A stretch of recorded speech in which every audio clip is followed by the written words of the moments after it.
Hello, my name is Andrew, and today for my theory I'm going to be discussing the relational dialects theory. Um, the first thing that I want to talk about will be the history of relational dialects. So for the history of relational dialects, the relational dialects theory was proposed in 1988 by Leslie Baxter and Barbara Montgomery.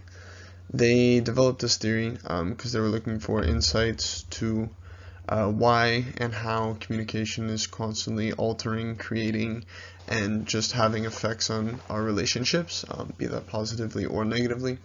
And to study this theory, they decided to look at romantic relationships, and they had people answer questions from these people. Um, and they listed a lot of the contradictions and like discourse and stuff that was happening during their in their relationships as a good insight to start this research.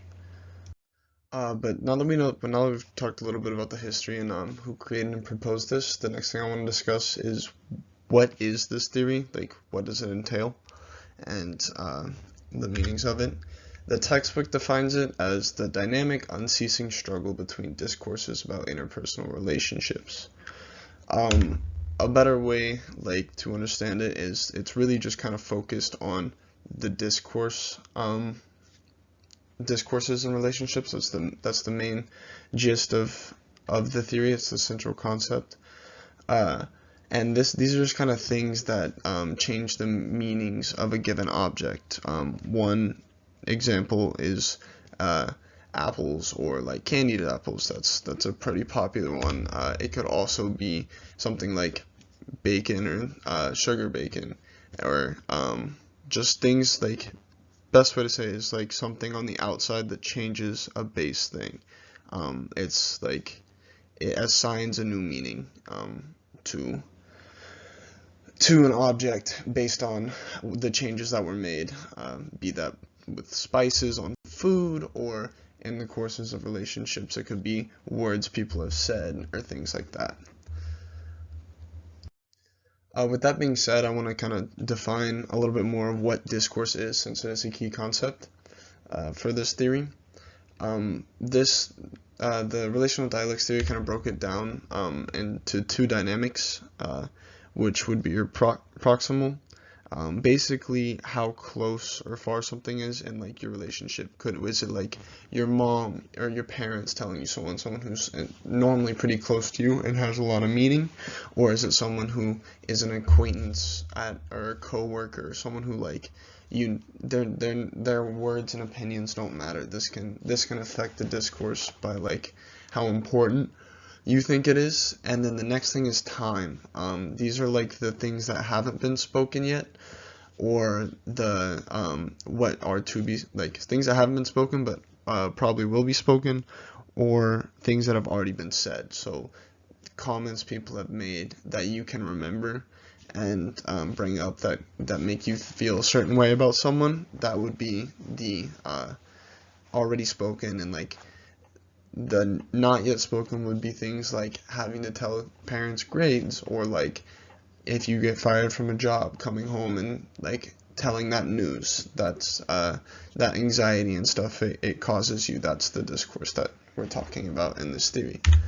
And they kind of form four main links. Like these two dynamics of discourse kind of form these four links that the textbooks defines as nearby already spoken, nearby yet spoken, distant already spoken, and distant not yet spoken. And this is basically just, if it's someone close to you, it would be nearby, and then if it's something they've said or you think they'll say, that changes if we would describe it as already or yet already spoken or yet to be spoken. And then distance is just someone who's not as close to you. But through their research, they kind of realized that dialects are what mainly affect and shape the discourse, and in turn the relationships. So they were able to find like three pretty common dialects that occur and have an impact on relationships, and define them. The first one is integration or separation, which is basically just discourse that is kind of caused because of someone wanting independence or depending too much on somebody. It could be someone you consider clingy, if in a girlfriend or something like that, where you want your space, and that creates tension in a relationship. The next one is the stability and change, and this one is basically just it's just how, like, there are some people who like to live off routines and have some kind of set schedule that they like to follow, where others like to do what they want. And these two people trying to live like in the same on the same schedule and things like that can cause some issues. Some people like to know what's happening and need to have their plans laid out. Others don't, and that can cause some arguments. And then the last one is expression or non-expression. This is basically just like the information y'all share, but between the person in the relationship, between the people in the relationship. It's the information you'll share, and it could be they know everything about you, or they don't like you because they feel like they don't know enough. You're hiding something from them, or something like that.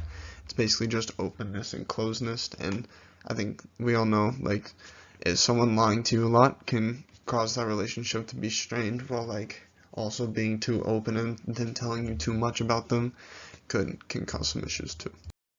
So now that we've talked about how the relational dialect theory uses kind of discourse and